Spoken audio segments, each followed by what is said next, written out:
আসসালামু আলাইকুম প্রিয় দর্শক, আপনারা কেমন আছেন? আশা করি ভালো আছেন। ভাই কি বললেন নাহিদ ইসলাম? নির্বাচন ফলাফল কারচুপি করেছে বললেন নাহিদ ইসলাম সম্মেলনে। ভিডিওটা দেখেন, দেখলে বুঝতে পারবেন কি বলছেন। নির্বাচনে সুস্পষ্টভাবে ফলাফলে কারচুপি হয়েছে। 11 দলের পক্ষ থেকে আমরা এই নির্বাচন নিয়ে আমাদের অবস্থান অলরেডি ব্যক্ত করেছেন 11 দলের অন্যতম দল প্রধান দল জামাত ইসলামী সংগ্রামী আমি ডক্টর শফিকুর রহমান। আমাদের অবস্থান খুবই সুস্পষ্ট। এই নির্বাচনে সুস্পষ্টভাবে ফলাফলে কারচুপি হয়েছে। ভোট সুষ্ঠু একটা পর্যায় পর্যন্ত সুষ্ঠুভাবে হয়েছিল, আমরা সেটাকে স্বাগত জানিয়েছিলাম। কিন্তু ফলাফল যখন ঘোষণা করার সময় হয়েছে, ওই সময়টাতে স্পেসিফিক অনেকগুলো আসনকে টার্গেট করে আপনারা দেখছেন বাংলাদেশ খেলাফত মজলিসের আমির আল্লামা মামুনুল হক ঢাকা 13 সেই আসন, ঢাকা 8 আসন, বাংলাদেশ জামাত ইসলামের সেক্রেটারি জেনারেল আসন, এরকম স্পেসিফিক কয়েকটা আসনকে টার্গেট করে সেটার ফলাফল পরিবর্তন করে দেওয়া হয়েছে। কেন্দ্রগুলোকে দখল করে সেই কেন্দ্রে জোর করে প্রশাসনকে ব্যবহার করে সেই ফলাফল পরিবর্তন করা হয়েছে। এখন যেই প্ল্যানের কথা আমরা শুনেছি, আমরা সেই প্ল্যানের একটা বাস্তবায়ন বা সেই প্ল্যানের একটা স্বরূপকে দিয়ে নির্বাচনে আমরা দেখতে পাচ্ছি।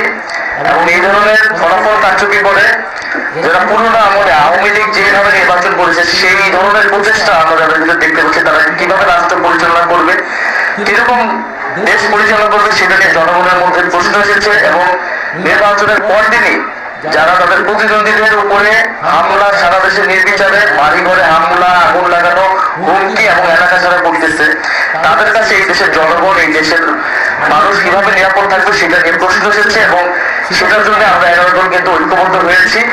এবং ডক্টর শফিকুর রহমান বলেছেন স্পষ্টভাবে যে এটার জন্য রাজপথে নামার প্রয়োজন হলে আমরা সেটার প্রস্তুতি নিচ্ছি। কারণ এই দেশের মানুষকে যারা 11 দলের পক্ষে নির্বাচনে কাজ করেছে, নেতা কর্মী সমর্থক, তাদেরকে হেফাজত করা, তাদেরকে রক্ষা করার দায়িত্ব আমাদের। আরেকটি কথা আমি বলতে চাই, আমরা জনগণকে অভিবাদন জানাই যে জনগণ এত প্রতিকূলতার মধ্যেও 11 দলের পক্ষে ভোট দিয়েছেন, 11 দলের পক্ষে বিজয়ী হয়েছেন। অনেকেই অনেক কারচুপি করে তাদের বিজয় আটকানো যায়নি। আপনারা দেখবেন যে গণভোটে কত পার্সেন্ট ভোট পড়েছে, 60% ভোট পড়েছে, 60+ ভোট পড়েছে।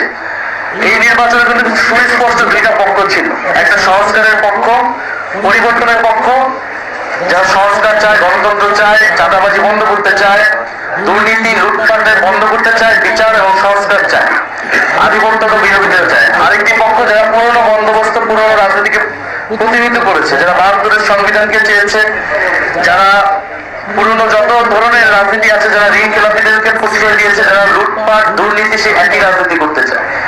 জনগণ ব্যাপকভাবে যে 60%-এর বেশি, 60+ সংস্কারের পক্ষে যারা ভোট দিয়েছে, সে একই জনগণ কিন্তু 11 দলের পক্ষেও ভোট দিয়েছে। কিন্তু শেষ মুহূর্তে এই 10%-এর মতো ভোট কিন্তু কারচুপি করা হয়েছে, ফলাফলে কারচুপি করা হয়েছে। নাহলে এই পুরো ভোটটাই 11 দলের পক্ষে আসতো। শেষ মুহূর্তে 11 দলের অনেক গুরুত্বপূর্ণ নেতাকে এবং প্রার্থীকে হারিয়ে দিয়ে ক্ষমতা নিয়ে নেওয়ার চেষ্টা করেছে। এবং আমরা নির্বাচন কমিশনে সেটা সুস্পষ্টভাবে এই অভিযোগ জানানো হবে, প্রার্থীরা জানাবে যাবে, এবং নির্বাচন কমিশন সেখানে কি ভূমিকা পালন করতেছে, তাদের অবস্থান কি, এর উপর নির্ভর করবে আমাদের নির্বাচন নিয়ে চূড়ান্ত অবস্থান। ধন্যবাদ সবাই। যদি ভিডিওটা ভালো লাগে লাইক, শেয়ার, কমেন্ট করে জানাবেন। আর এরকম নতুন কোনো ভিডিও পেতে চ্যানেলটা সাবস্ক্রাইব করবেন। সবাই ভালো থাকবেন। আল্লাহ হাফেজ।